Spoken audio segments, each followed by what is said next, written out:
Welcome to the Boat Buyer's Secret Weapon podcast. I'm your host, Captain Matt, and today we're here with Bret Whitman. He is the host of the SpearFactor podcast.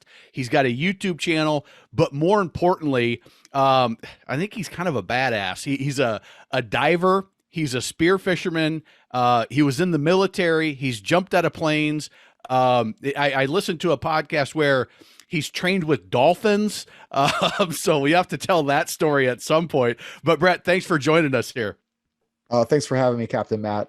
There's one thing though, I haven't jumped out of planes yet. Oh, you didn't jump out of planes. Okay. No, All right. no. I got I that have one friends wrong. that do that. I have friends to do that for us. I So, figured it was on the list. No, I yeah. thought so. Bret invited me to join his podcast, the Spear Factor podcast. A couple of months ago, he reached out and I was super excited. It's the first time I've been invited on another podcast, and we had such a great conversation. We have a lot in common, family wise, I think value wise. And I just thought he was a cool guy. And I'm like, I think this will be interesting, a little different for us, where it's not going to be education on how to buy a boat, but it's a boating lifestyle that I know nothing about. And it seems very interesting. So kind of tell your story and how you got into spearfishing, and just share a little bit there. Well, my experience with boats itself goes back to when I was about 4 and learning how to water ski on boats. Like most people, we moved from, my dad had a job transfer when I was a little kid. We moved from Orange County, California to Nashville, Tennessee. And that's when we started water skiing. And then when I was 7 years old, we moved back to our house in Orange County. And, just, I guess, always being a water baby. And we kind of got more into river boating then, because my dad he was a diver, but he wasn't much of a saltwater fisherman. I think the thing with saltwater fishing is it just gets more and more expensive than like you really gotta. I know bass fishermen and things like that. It gets expensive too, but when you're talking about running like 90 miles offshore and fuel, and then you need the right boat for that. Yeah, for sure.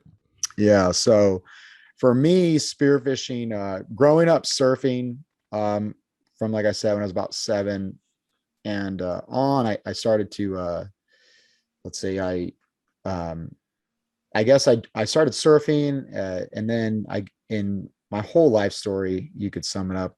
I moved to Las Vegas because of like family divorce stuff.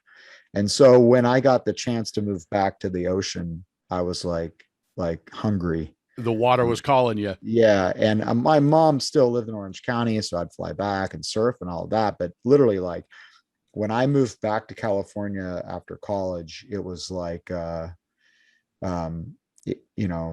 it was definitely, I was hungry. So we went out, I surfed a lot, and then I started just surfing bigger waves, and I really enjoyed that. And how this kind of ties into the whole spearfishing thing is, a large portion of when you start surfing waves that are, considerably bigger than most places, I would say, like, 20, 30, 40 feet, you start to focus on training your breath hold so that you're comfortable no matter what happens. It's a survival thing. You be prepared. And the process of doing a lot of breath holding, that was mainly free diving based.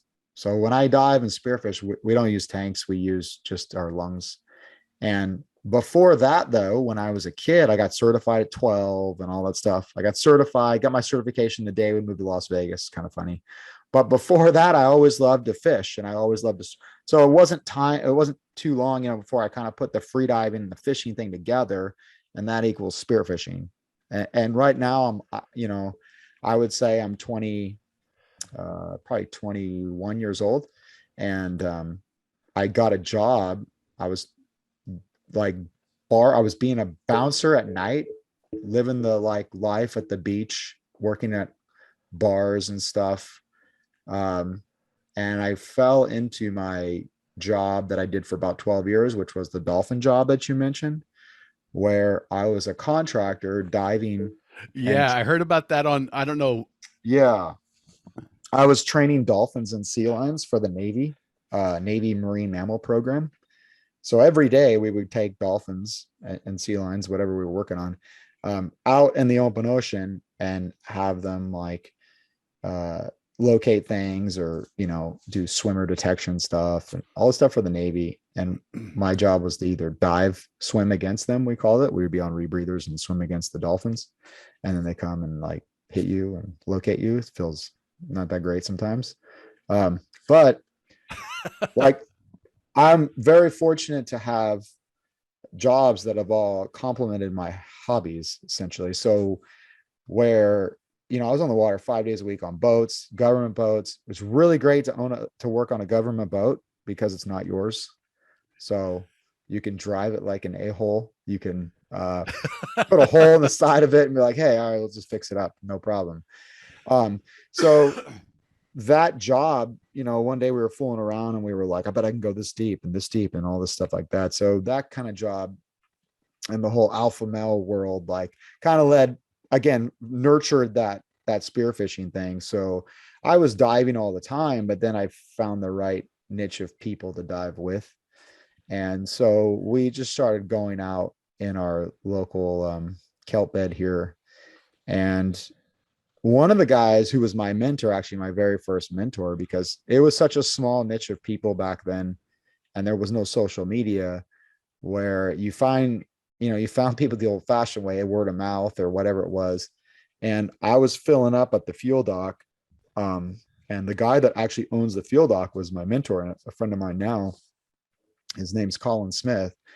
And he had been diving, like he was a performer, like number 12 in the world, professional surfer. He's just a big diver. And so we had talked a lot. So he took me out one day to hunt for these fish called white sea bass, and they're called white ghost because like they're either there or they're not. They're really difficult to hunt. They spook really easy.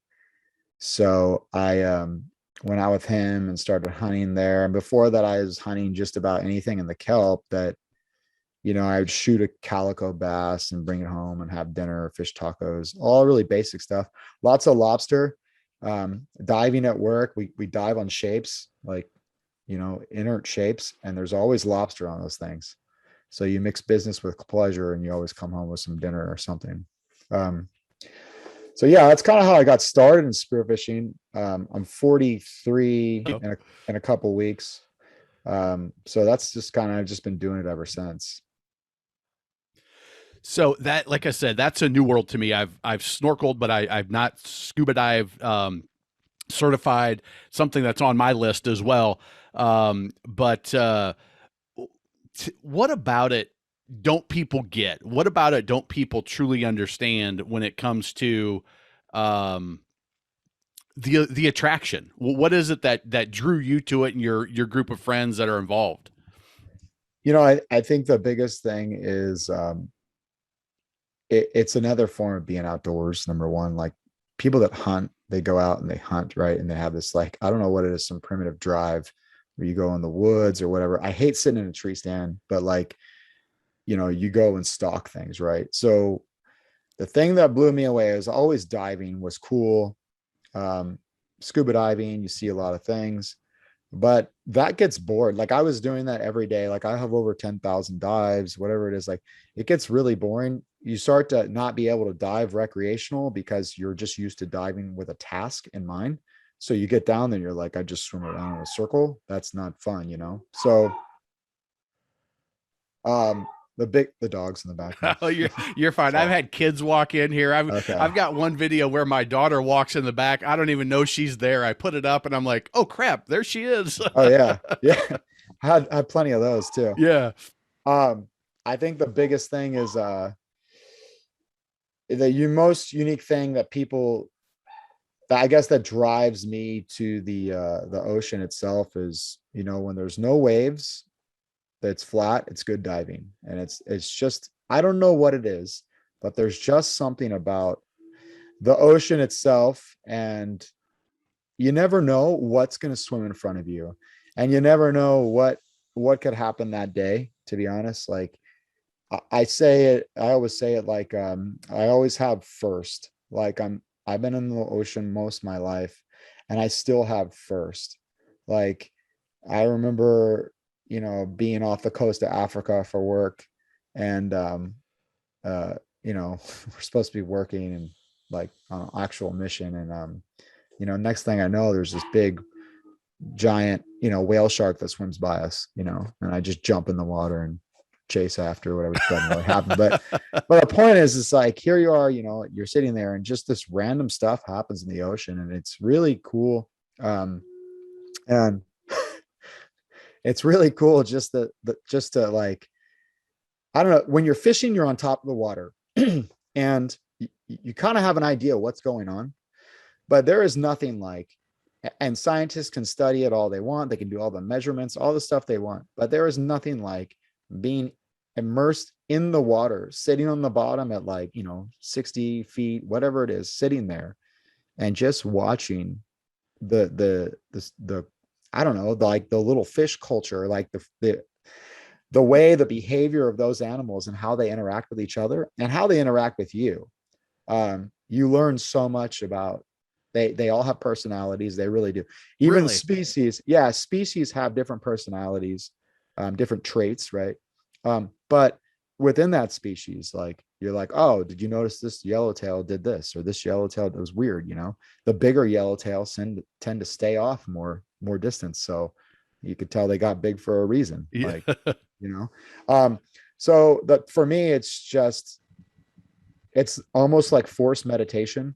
You're away from all the stimulus out there and you go out in the ocean. I'm sure when you go out on a boat, all of a sudden it's like, you have this mass body of water around you and nobody else is around you, and it's just you. And it's You're just detached. like, Yep. yeah, it's like you can breathe, And so for me, there's that portion of it. There's the thrill of the hunt. Like, I'm very, like, I guess in some ways A-type, in some ways where it's like the drive, the hunt, like, and then there's also the part of me, which, I feel like the humanitarian side is it's funny because people are like, oh, you shoot fish. It's like, you know what? I really, I just feel like if my part is, eating fish only when I go and get it, then that's doing my part. Like I just, and nothing against anybody else. It's just, there's a sense of, seeing your animal that you pick out, just like hunting, on land. You take the shot, you get your fish, you try to put it out of its misery as quickly as possible, but then you prepare it. When you prepare it, and I say, like, you bleed it out, you brain it, you bleed it, you gut it. The type of fish, when you taste a fish that's been cared for properly, it is night and day difference. Is it really? Absolutely. And like, people say that, and I became, I would say like 10 years ago, quite the fish snob. Because you just know, like, first of all, if you're paying money for it at a restaurant, like, you want to make sure you're paying, like, but when you can know the taste of it, the taste difference, it means just that much more. And the fact that there's that whole side of gratification, like, of, I did this, I respected the animal enough when I killed it. Yeah. And I don't take that lightly. I mean, people like to paint hunters with a brush, but it's like, I don't take it lightly. Every time I pull the trigger on, on a fish, I have chosen that fish and I've pulled the trigger on it. And it's not like, that's not the enjoyable part to me at all, is taking an animal's life. That sucks. But I know when I do it, I'm giving that thing the most amount of respect that I can, by simply, taking care of it after, like, dispatching it very quickly, and then taking care of the meat, so that when I put it on the table, we cook it and the family eats it, it's like, I know where this fish came from, and I took one. Yeah. And it's part of the natural food chain. I mean, right. I don't know how much you see this down here, but you're essentially immersed in their environment, and you have the opportunity, it seems like, to just take it all in as kind of a fly on the wall in their world. And there's a reason why the big fish get big, is because they're eating the little ones, and you're just part of that natural food chain in a more natural way than a big trawler going through with nets and scooping up everything in its path, and then, killing the things that they don't want.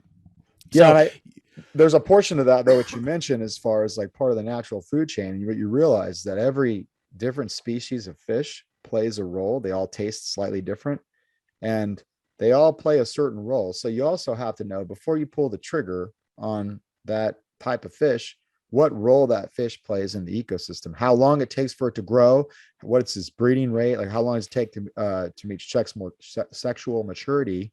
What role does that play on the reef? Is it a pelagic? Is it a a local fish? So there's a lot of different fish species that if we're going down there, essentially we're a sniper. So we have the ability, even though we take less than 1%, spearfishing would take less than 1% of total catch worldwide. We have the ability to have a very big impact by simply going take you out and take out key species. So we have to be aware of that, So you're very selective. You're not just randomly, oh, there's a fish, I'm going to take him. Oh, what's your dog's name? Oh, that's Abby. If you're listening, the dog just made its way in, so you'll get a quick shot if you watch it on YouTube. But yeah, so you're not indiscriminately just taking whatever fish is nearby. You're actually making a conscious choice of this is what I want. But you mentioned something about you never know what you're going to see. What are some of because I think as not boating on saltwater a majority, I'm mainly a freshwater guy, but when you see a dolphin swimming off your bow or you see a manatee, what are some of the cool experiences that you've had in just those unexpected, oh my God, look at that. There's a whale shark. I'm going to go jump in the water and check it out. But what have you seen down there when you're on the bottom? I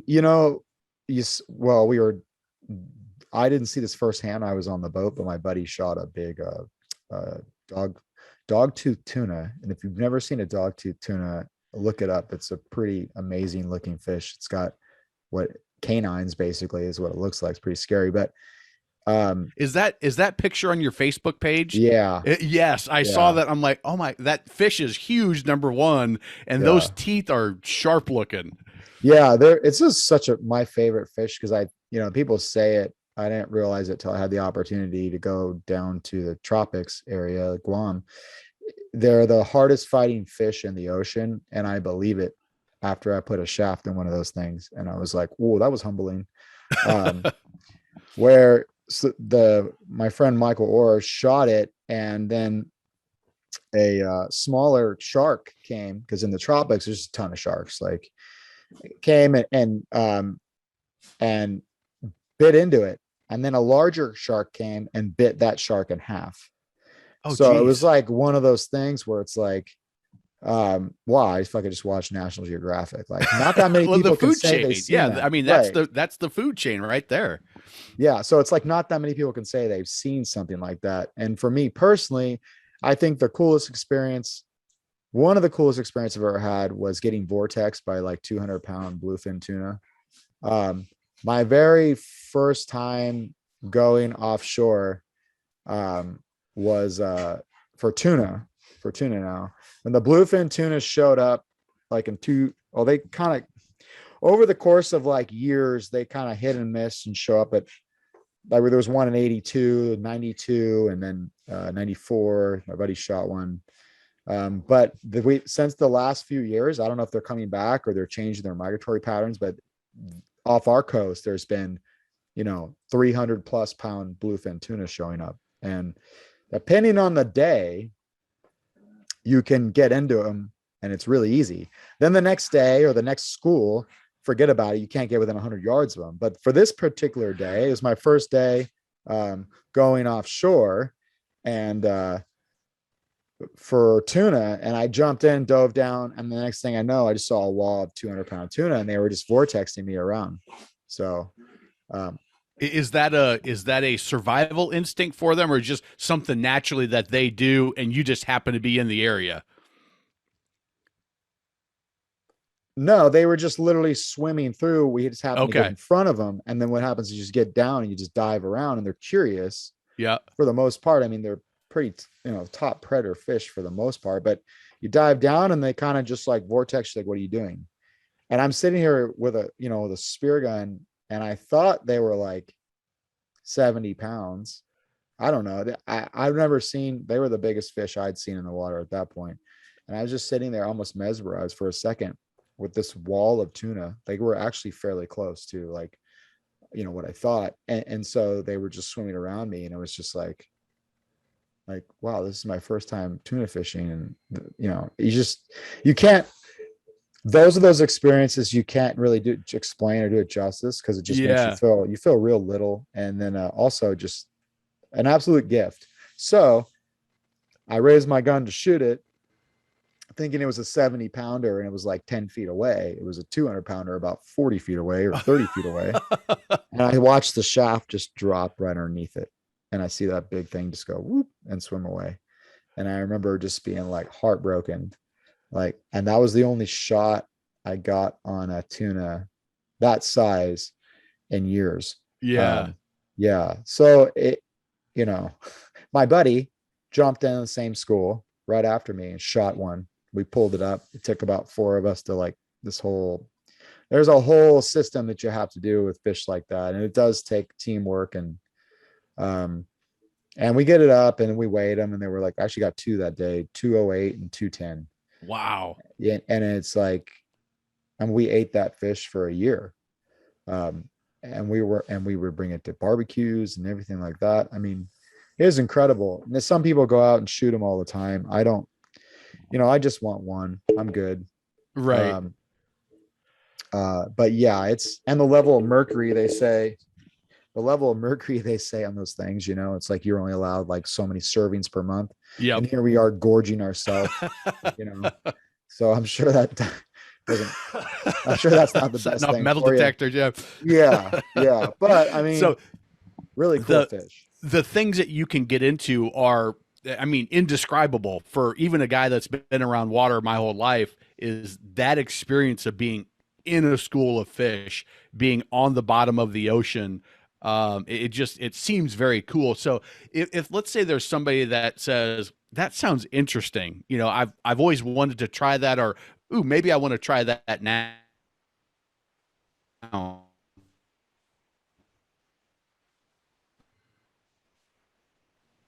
How do people get started? Well, I think the biggest thing is to get started is there's a couple of options. One, you can have someone mentor you. Or 2, you can always join a local spearfishing club and kind of have either get mentored through them, or sometimes it's like the blind leading the blind and you guys just learn from each other. The biggest thing I'll say about, you know, diving is that you just really have to, there's a couple of different factors, but you just got to be really careful, because, you know, scuba diving, you can go scuba dive and you go that, but when you're diving, you're talking about you're either doing shore dives, and like, let me just give you an example. The water, the ocean is a very like unforgiving place. And for me, fortunately, because I grew up surfing for the most part, like I already learned that background. If, you know, like my son loves to play in the water, like just body surfing. He's not a big surfer, but he's comfortable and he understands currents and things like that, right? So if you're taking somebody who's a college student from Ohio and he comes here and he's like, hey, I want to take up spearfishing. I was like, okay, but you got to understand something. It's different than just swimming out like scuba diving or something off a boat. You're swimming out and shooting a fish and coming back in.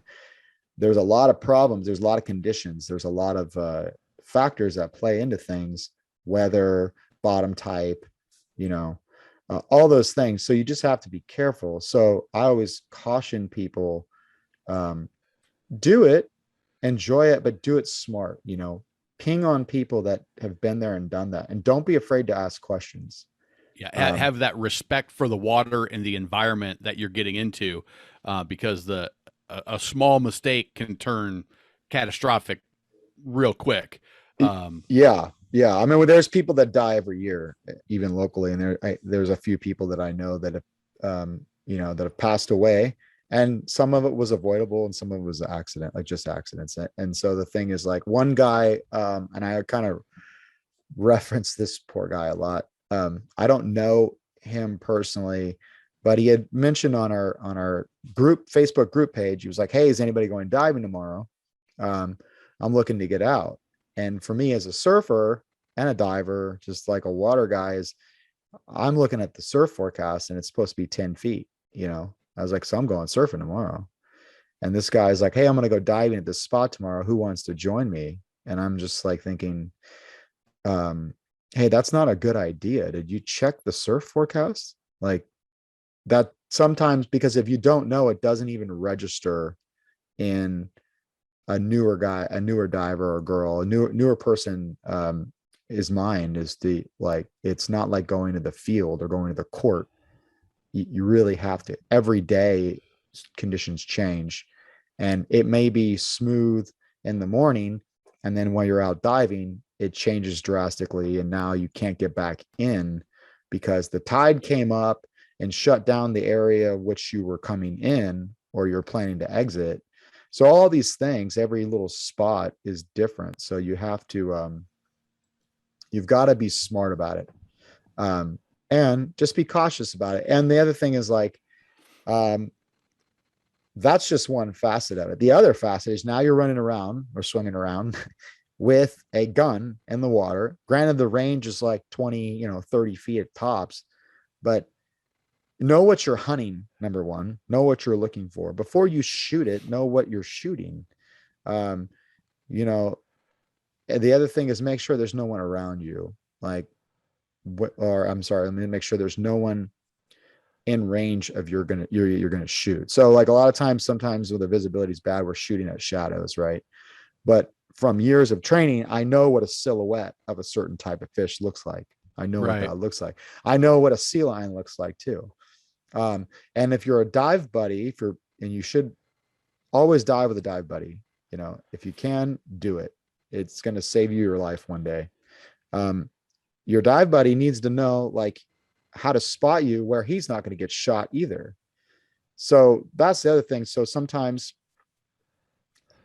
or the dive buddy doesn't shoot you. So if he's on the surface watching you dive down, and he's on the surface, and all of a sudden, because most of the fish, a lot of the fish are within that first layer of the thermocline where the water changes temperature and up. So like there's been times I'm sitting on the surface and a 60-pound white sea bass swims right past me. Now, if my buddy's down in the water and I go ahead and line up on this thing, and as he's surfacing, I shoot it, I could very easily shoot him. Oh, right. Yeah. So there's a lot of those things. So you just really have to, we always say like no fish is worth your life, and no fish is worth your buddy's life either. So there is an element of, I would say, maturity and discipline that comes in, like any season, especially bow hunters, guys that hunt bow, like you've got to let that thing get within range and hit it in the vitals to bring it down. Otherwise you just wounded this thing and it's going to suffer or not die at all. Right. So yeah, there's those things that are involved. The biggest thing we do, I always say, like, get in a club and learn from those guys, and just go out and let them mentor you. Ask a lot of questions. And when you get on someone's boat, you have the opportunity to get on somebody's boat, try being a deckhand first, Yeah. just be a deckhand. Like I'm sure you've seen it. It's like, just be a deckhand first. Hey, pitching for gas. Do you need this? Do you need that? And I guarantee you, if you're a good deckhand, that guy's going to be like, come back on the boat. And so my kind of thing is, having shot so many fish of certain species over the years, I know the joy it brings younger divers more than it could bring me. So I kind of go a little opposite. I was like, you're coming on the boat with me, like I'll let you jump in first. Everybody says, oh, it's your boat, jump in. I'm like, no. First of all, what that does two things for me is, like, I don't necessarily, if I don't know you, I don't want to turn over and put you on the helm of my boat and run you over. The other thing is that I can watch you in the water and see how comfortable you in the water, and see if that's even possible. Like if where's your skill level at, so that's another thing. But more importantly, it gives you first dibs at shooting fish, and I coach you through it or whatever it is. Cause I do a lot of that mentoring and coaching, on the side as well. And, somebody shooting a 10-pound yellowtail or a Dorado is like the world to them. And for me, it's like, okay, cool. I'll eat, sushi or something tonight. Yeah. I think it's one of the things that we clicked with on that conversation on your podcast was you have that same desire I do of introducing people into a world that's had a huge impact on your life. For me, it's boating in general. for you, it's the ocean and spearfishing, and that whole world. And I think that just that desire to share, this is amazing. And you do it on your podcast, you do it on your videos. And we talked about before, I hope you take the opportunity to do some training to introduce even more people to it in the world. But so keep an eye on SpearFactor.com, because I hope there's going to be some more material, other than you've already got a ton of free stuff on your site already. But that introduction and that doing it right and doing it safe, I think that's a key to enjoying it. So what kind of gear do you need? I mean, you're free diving for the most part, right? Yeah. So the free diving thing is nice just because it's so much easier than scuba diving, where you're carrying all this gear, and also there's a lot, I guess it just makes it much easier. You're more streamlined in the water. But the biggest thing is, depending on the water temperature, you need a wetsuit, right? You need a wetsuit, because even if it's 75 degrees or 80 degrees, your body's at 98. And you never know where that thermocline is that I talk about, where you're diving down and it goes from 78 to 62, and then you're sitting on the bottom freezing, your breath hold's gone at that point, right? And then you're immersed in the water and you're spending time, 6 hours sometimes diving in the water. You're going to get cold. And it's hard to relax and hold your breath when that's happening. So wetsuit, a good wetsuit. I dove for years and just my regular scuba suit from work. I'm such a simpleton. Like, I don't need a lot of bells and whistles. Just, I don't know if it's the way I just kind of grew up in the sport or just in general. So I would say get a nice, comfortable wetsuit. Even if it's a surf suit, just make sure it's thick enough to keep you warm. And then the other thing is a weight belt, a good weight belt. There's two different kinds of weight belts. There's like ones that are made out of rubber that stretch a little bit. So when you go to depth, as your weight belt compresses, and if you're going real deep, the belt doesn't want to fall off your hips, right? And then there's a regular standard scuba diving weight belt, right? But weight belts are nice. You need them. It's not really nice, I guess. You just need them. And otherwise you won't get down very far. And a set of fins, I would say start out with, just because it can get expensive. There's plastic freediving fins. They're about $100. They're the long fins. They give you more propulsion. That works pretty good. I dove those for like 15 years. Before that, it was scuba diving fins. I didn't need all this fancy crap, because when it boils down to it, and I say crap, it's not crap, but when it boils down to it, it's hunting technique, and it's time in the water is the most important thing you could possibly get. Time in the water, just like time on the boat. You can always tell someone, regardless if they fished, whatever it was they did on a boat, that grew up on a boat, period. Like, they just know their way around a boat. And a mask, right? A mask and snorkel, obviously, because it's the same stuff you need for snorkeling, essentially. But with a mask, people always say, what's the best type of mask to get? And everybody always says, it's the one that fits you correctly. And that's true. So I would say get a low volume mask. You don't want a gigantic mask, because that volume of air, when you dive down, it's going to want to shrink down and it's going to pool on your face. Oh, okay. So you want a lower volume of mask. That's why you see those lower volumes of mask. Sometimes too low of a volume of mask, like for free diving specifically, it's great, but you don't have much vision. So there is better masks. Find that balance of, yeah. And again, the biggest thing is if it fits your face, because there's nothing more annoying than having a mask that leaks. And one way to help that is clean shave. I look like I look like Jedi Smith or something. I just shave my mustache down. Old man of the sea, or an Amish person. My wife hates it when I go diving, because otherwise I'll leak. Some people can get away with that, but yeah. So any snorkel will really do. But a mask, snorkel, wetsuit, fins. And then now you're talking about your gear, as far as a spear gun. They can range anywhere from $200 up to $3,000. I make my own, just because I'm kind of like, I don't know, I just like to master my craft, I guess. Yeah. But I made like my first like 6 spear guns, I think. But I have friends that owns spearfishing companies, and now I just work with them and kind of give them feedback and things like that. Like my friend Paul from Hot Rod Spear Guns. To make a spear gun costs me, like anybody, if you're not buying like mass amount of product, like to make one, it costs about $400 or $500. But to buy one can cost, mostly double that usually. And that's a good price for a good gun. Now, just like hunting spear guns, like they have all, you can go down this rabbit hole of like, this is my white sea bass gun. This is my tuna gun. This is my gun for hunting in holes. This is my gun for low visibility.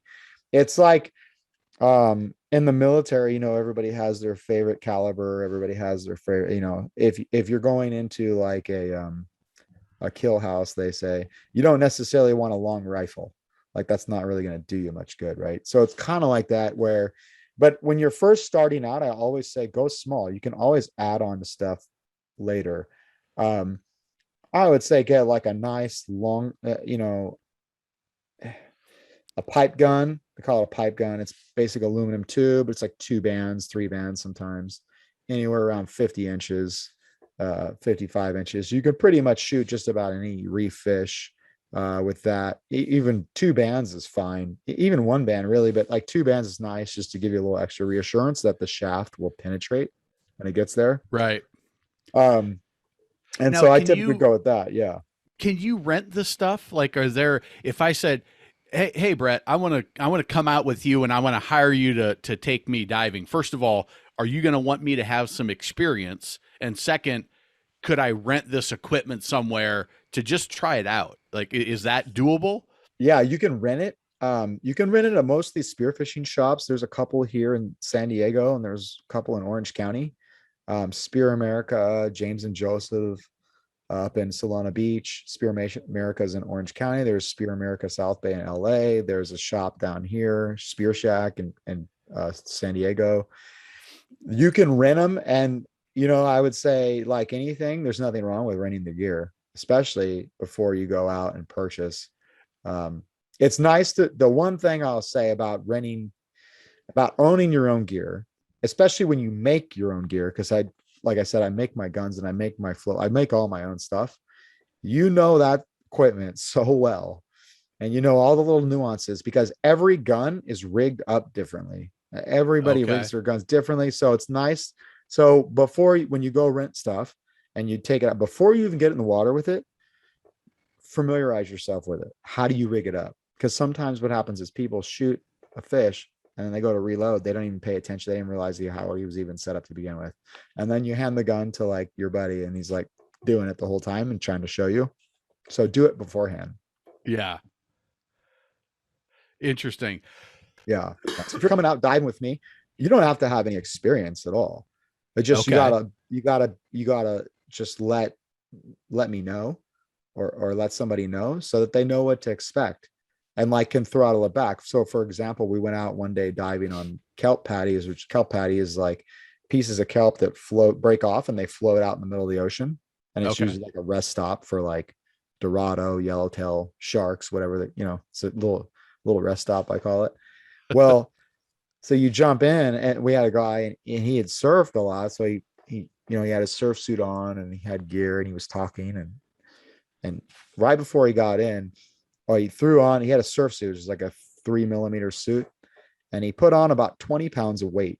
Right. So usually the rule is with your free diving, with your weight, being properly weighted is probably the most important thing when you're talking about free diving and spearfishing. Reason being is being relaxed is really the key to all of this. And you can't be relaxed if you're having to kick to stay afloat the whole time. You should be able just to float there effortlessly. so that you can breathe up and relax and float. Really, the weight is just enough to require to sink that wetsuit. And, or, so he had about 20 pounds, which is about probably like 15. I don't know. It was a lot of weight. Like if he would have jumped in with that, he would have sank like a rock to the bottom and is about 2,000 feet of water. It wouldn't have been good. So I was like, hey, and you don't want to insult anybody, because you always, and if you don't know, you don't know. It's fine. Right. No ego, like really check your ego and all this stuff, because absolutely everybody's spent time in the ocean or whatever, always anywhere on a field or whatever, can always use a good humbling, because it'll happen.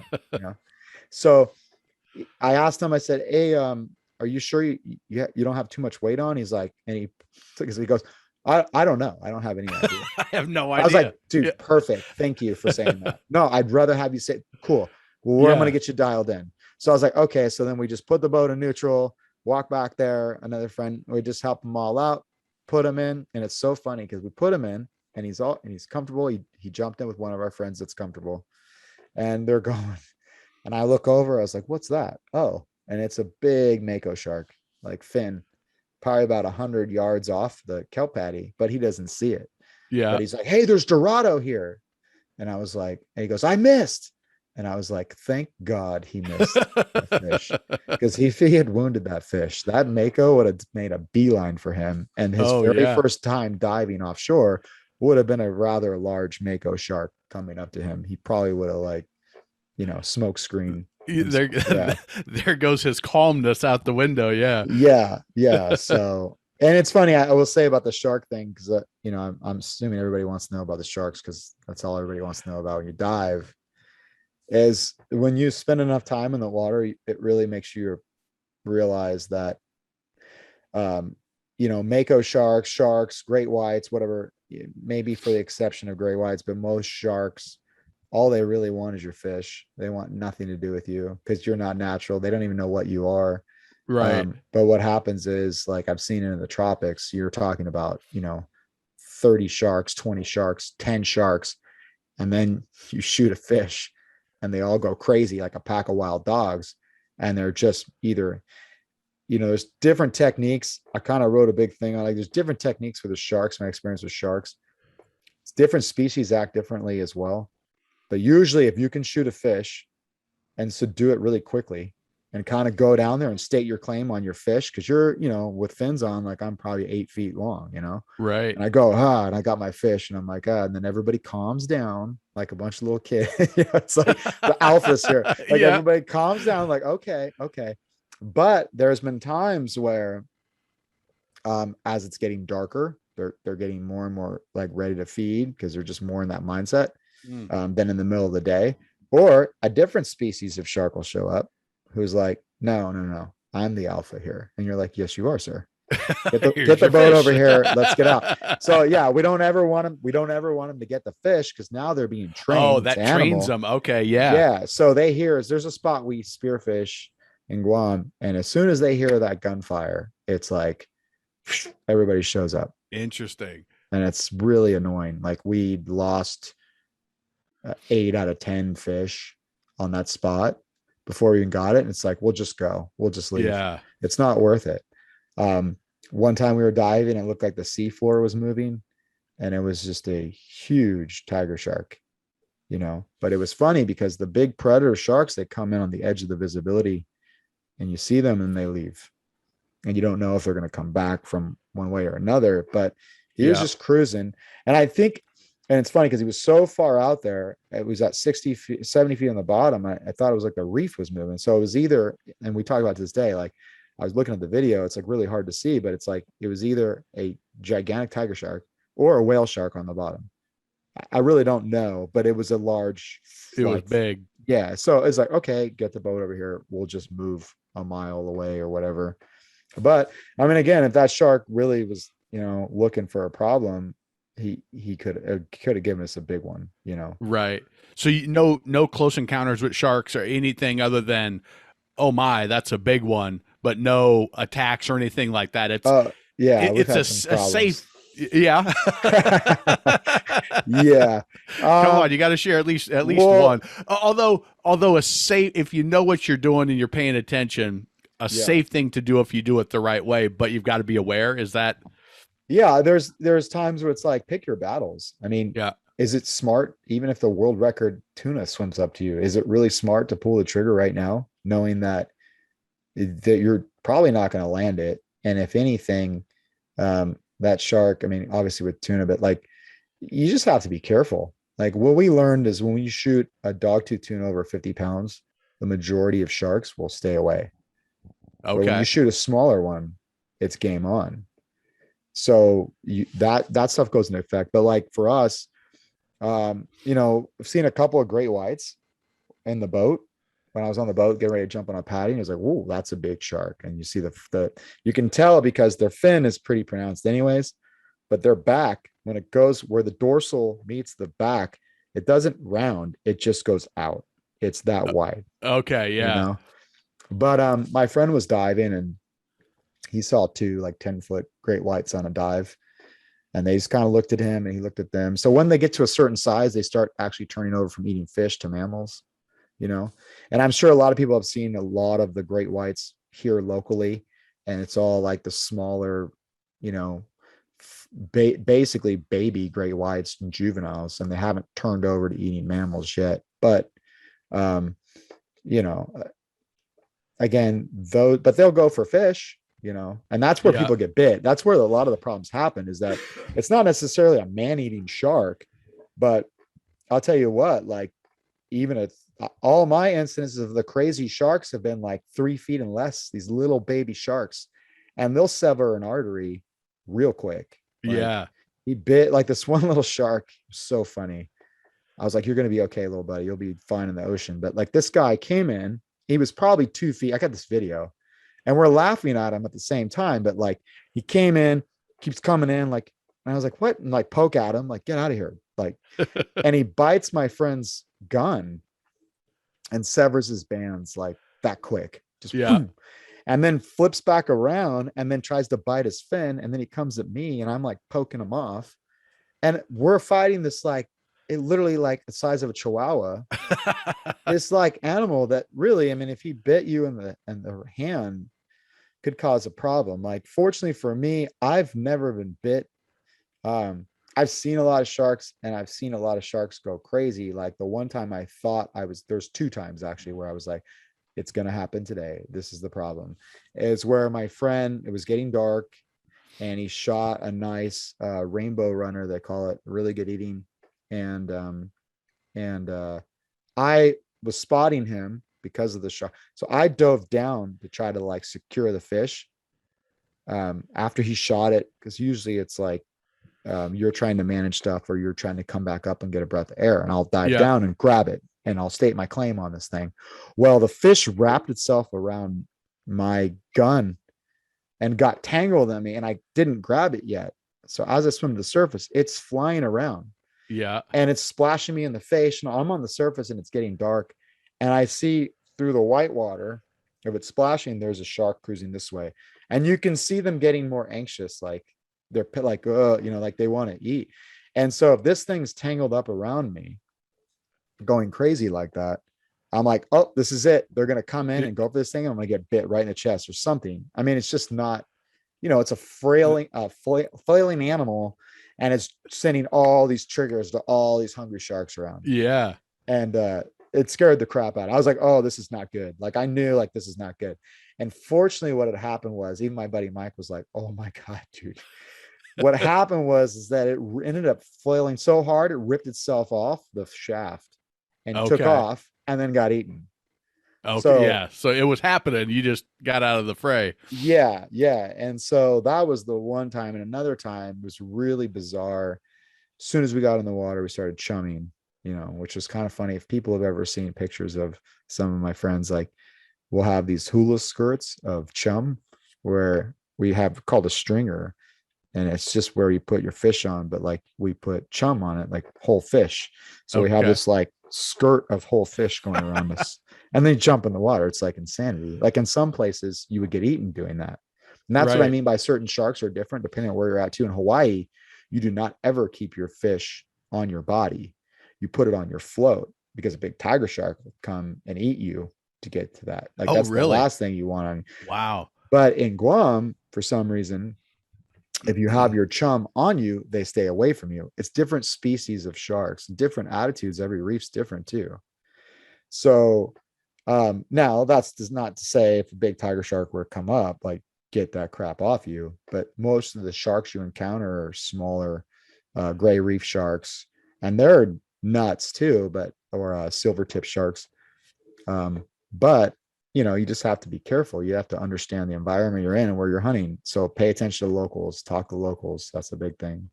Yeah. Yeah. Local. And I say that in boating too, is local knowledge is key.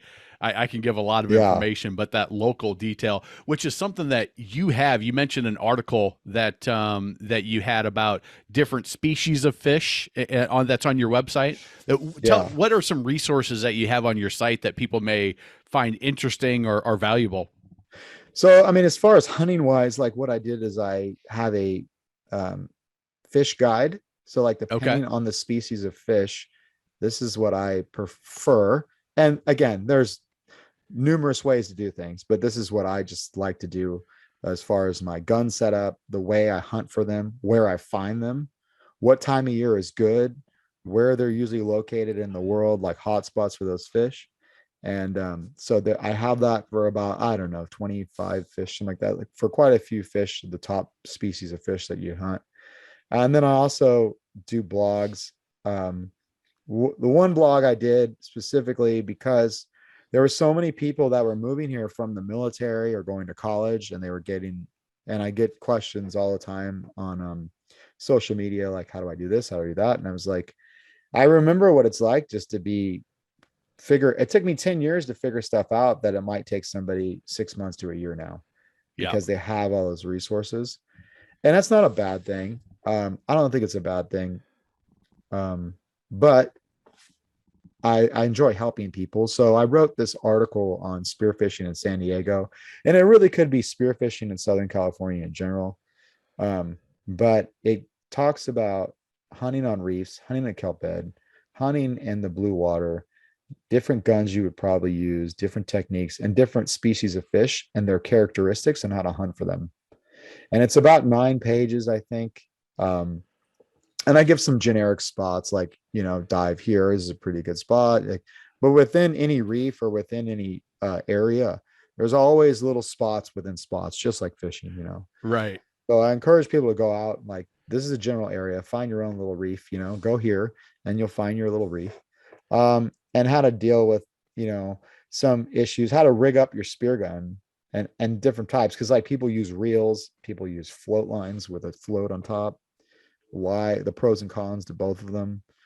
Like, in some places where there's good visibility, like, some fish may be scared the fact that you have this big line trailing off your stuff. Other places, they could care less. So it really just depends. Yeah, if you're interested, if this conversation is like, man, that sounds awesome, go check out his site and listen to his podcast and the YouTube channel, because there were some stories that I heard. Your one buddy that got his first marlin. That was a pretty great story. There's phone some booth, yeah. There's some fun stories that it seems like your group of buddies that are in your spearfishing world, man, like I said, you're kind of a badass, but you're one of the nicest badasses that I've ever talked to. Like, the stuff that these guys are doing seems fun. And if you're interested, there's a lot of valuable resources on the site, and the podcast as well. So definitely check that out. Now, you mentioned that you do, I don't know, charters or mentoring or coaching. We talked about, hopefully putting together something online for folks that really want to get into this from an early stage to grow. So check that out. How can people get in touch with you? Well, you can any social media, SpearFactor, the SpearFactor on Instagram or Facebook group. It's SpearFactor. On Facebook, there's just my page, which is Bret Whitman, BRET WHITMAN. And then the SpearFactor Facebook group itself. It's tough. I'll say this, like Instagram's probably the best one. YouTube, I have a SpearFactor YouTube thing. And then my website is probably the next best thing, is www.spearfactor.com. And you can email me from there. Excuse me. You can email me from there. And I try to answer everybody's questions as best I can. It gets harder and harder, but yeah, but I mean, I really fully intend to like answer your question. So if I don't get back to you, just ping on me again, because I probably forgot. Yeah, well, and he also he didn't mention anything about this, but he's got a family. He's coaching football, I think, high school or junior high football. Oh, high school. Yeah. High school football. So he's yeah, he's got a few things going on in his world as well. But so this is Boat Buyer Secret Weapon podcast. We've got to talk something about buying boats. Yes. But in your experience, what kind of things to look for if you're a diver, if you're a, if you want to do the spearfishing thing, what type of things are important when you're looking for a boat for that type of style? And it probably depends on the area as well, a little bit.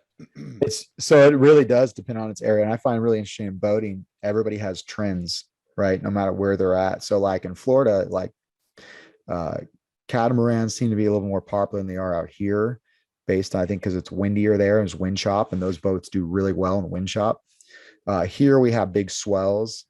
But also the biggest thing for diving is you want a boat that, what are you going to get your boat for, right? Like, so if you're going to need it for diving and you're going to take your buddies out fishing or diving, deck space is really important because you have a lot of gear, right? And then also you might want to put, like, for fishing, your bait tank in there. And then you got to be able to walk around and cast and do all that stuff safely without tripping all over everybody. And diving, if you're going for tuna or you're going way offshore, you're going to have float lines, you're going to have floats, you're going to have big guns loaded, probably, like all this stuff. So deck space is a huge thing. And you're going to have big fish. So you want to make sure you have a spot to put a big cooler. If your boat doesn't have a large enough cooler or a large enough fish hole, which is interesting because you're talking about getting 200-pound tuna. Like, they don't have a large, not unless that's big. Yeah. So you're going to need a big fish bag, or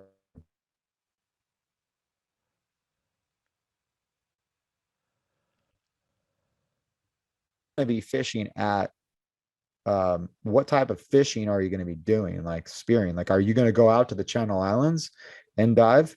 Okay, if you're doing that, okay, well, how far are you going to go out? So look at fuel economy. Do you want one engine? Do you want two engines? Like, two engines is nice. It's really nice. It's more expensive for maintenance and fuel, but if that's what you need for the, to go out safely and have some reassurance, that's good. Also, I always say, like, vessel assist, or US boaters, like, get any of that stuff to be able to tow US membership. Yeah. $100, it'll save you thousands. Yes. My biggest thing for us is, like, now that, and I actually read this, which is kind of interesting, is that a lot of the Florida boats, the yellowfins, the real 3-engine offshore boats, the longer, bigger boats, are starting to make their way here now. And it's all based on our bluefin tuna. Over the last 2 or 3 years, the bluefin tuna seem to be moving out farther and farther. They'll come real close to the coast, and then they do this loop, and then they're out 80 or 90 miles. Now, with an East Coast boat where you're having to go out, to the continental shelf, which might be 90 miles, you're having these offshore boats scream out there at 40 knots. And they get out there in an hour, and they can spend 6 hours fishing and then come back. And that's a, 7-8 hour day, compared to us now, where we're in our Parkers, our, more like 25, more trailerable boats. We're spending 2 or 3 hours to get out there, fish for, still 5 or 6 hours, and then come back. And now we've made an 8-hour day, 12 or 15 hours. So those boats are making their way out here more. And I've seen more charter boats doing that as well, where they have these bigger uh, bigger, more expensive, faster, less fuel economy, I guess you should say, on these boats. So those are things that I have kind of seen over the last few years. Other things I'd say, are you going to take your family out on the boat? Like, is that something else? So make sure, if you're going to do that, make sure it's comfortable for your wife and kids. Do you want a pilot house? Is it cold when you're going to be going out? Because there's nothing worse than like getting ready to go out at 5 a.m. and it's 40 degrees and you're in a wetsuit, or and you see tuna, and the last thing you want to do is put your wetsuit on because you've been freezing and windburn and all of that. So that's why Yeah. sometimes pilot houses are really nice, because as you're heading out, if it's a little bit of a rougher day, you're getting, 60-degree water on you for 2-3 hours. Then you're frozen. Now you're starting out. You haven't gotten your wetsuit yet. You're starting out cold. Like, Yeah. that sucks. I mean, I guess I didn't mind it when I was younger, but now as I'm getting older, I'm like, yeah, not so much. It's amazing how you get softer over the years. Yeah. or smarter. Maybe I'm not sure which one it is. Yeah, I think the bank account grows, so can the luxury of stuff. Yeah. Maybe. There you go. Yeah. So. Well, that has been great. I've really enjoyed this conversation. If you're in the San Diego area, and you wanna do some spear fishing, definitely check them out. Reach out and check out all the information on the website. Definitely go check out the podcast, because there are some fun stories on there. I like the fact that it's somewhat educational, but you guys tell some great stories and have some great personalities that you've interviewed on the ones that I've listened to. So I appreciate you reaching out to me when you did, and keep up the great work on all the stuff that you're putting out there. Thank you, Skipper. Appreciate it.